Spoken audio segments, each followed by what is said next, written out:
Freddie Williams, and I'm here for another installment of my Q&A series, the behind the scenes of creating comics. This question was actually an email to me by Jose.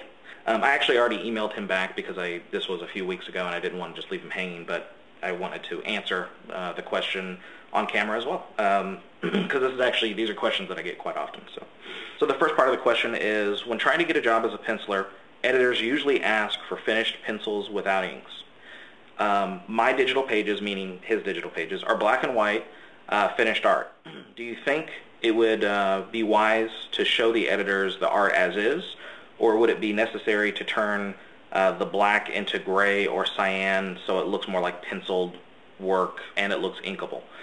That's a good question, and it's kind of a weird game to play. We're in a convergence of technology where the old world, which is still very effective, and I love looking at it, which is penciling and stuff, traditional stuff, is still the mainstay. But editors are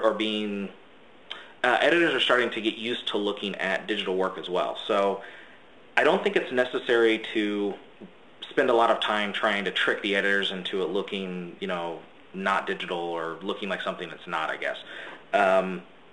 And I'll speak from experience because every editor's going to be different, so I can't speak for all of them. But in my experience, like the work that I submitted in 2005 at the San Diego Con to DC Comics was 100% digital, and what I submitted was all printouts, black and white inked printouts of that stuff. And I had no problems with it. Let's say you go to a convention and you show this work, and he's like, well, do you have any photocopies of the pencils? And you say, no, I'm actually doing digital stuff. And if he says, well, I don't think you're strong enough to be, to pencil and ink your own work, or if your inks aren't strong enough, whatever, then, he might want to see you do some follow-up samples as pencils. And then what I'd recommend is for you to, to make sure you get his business card so you have his email address. Say, thank you very much, that's exactly what I'm going to do. As soon as you go home, if you don't already have a workflow to do this already, you can look at my book, The DC Comics Guide to Digitally Drawing Comics. There's a workflow in there called the hybrid workflow. It's hybrid pencils, and it shows you how to do a digital setup. Then you print out the structure of the page onto artboard, and then you would pencil on top of that traditionally. So you would actually have full feeling traditional pencils that you could then show the editor. Paused. So to recap what I'm trying to say in the video that I recorded months and months ago, that now that I'm editing, I see that I didn't fully answer the question, is that I think that you should submit what you think is your strongest work.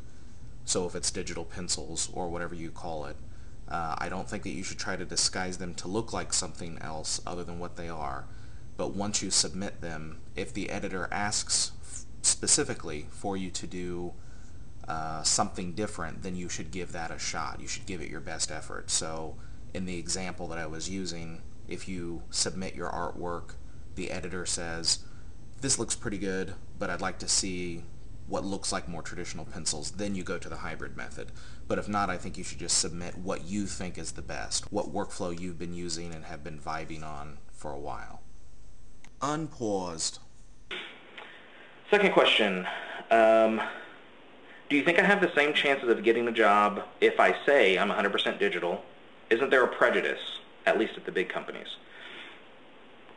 And, it depends on person to person. I think at this point, though, most of the editors, especially at the big two companies, they're used to seeing, some digital work. And even if they don't understand it fully, they're at least familiar with the concept, and, they know of other editors who have, all digital artists or something. So I honestly don't think that there's a prejudice to it with current editors at the big companies. I think their main concern is, does the work look good? And if so, and once it looks good, can it be done, on a regular basis and quickly? Can it be done whenever I need it to be done? And if, both of those answers are yes, it's good and you can get it done quickly and on time, I don't think they care.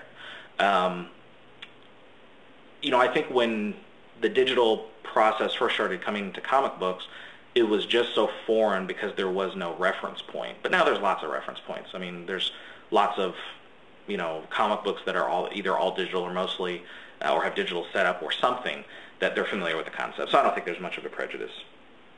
I would be surprised, I guess, if I heard there was now.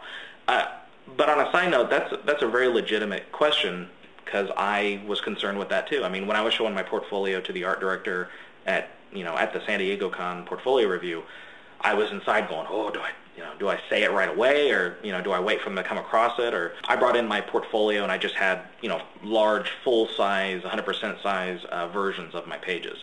It took a while. I mean, we were about halfway through the portfolio before the art director had realized that it was digital. And basically there was a part this big brick texture on a wall or something on one of the pages, and the art director said, wow, how long did that take you to draw?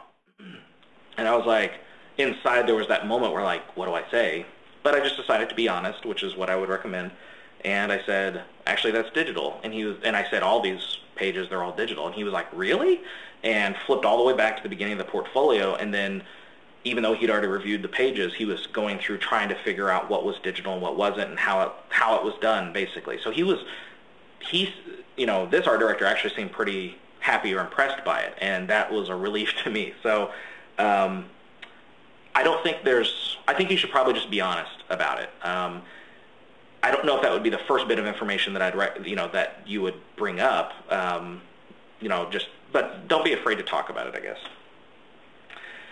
The third part is, how many hours do you think is average for a finished single page? And I've talked about this a little bit before, but just because we're on the subject, for me it's probably 10 to 12 hours.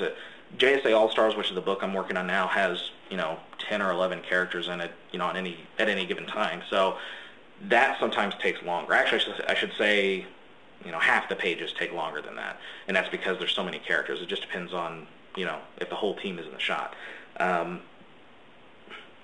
The first couple issues were insane of JSA All-Stars, and that took me, I think that was about 14 hours a page, probably average.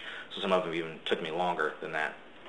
But now things have kind of toned down, and we're, the whole team isn't always fighting the same threat at the same time, so it takes a little bit less time.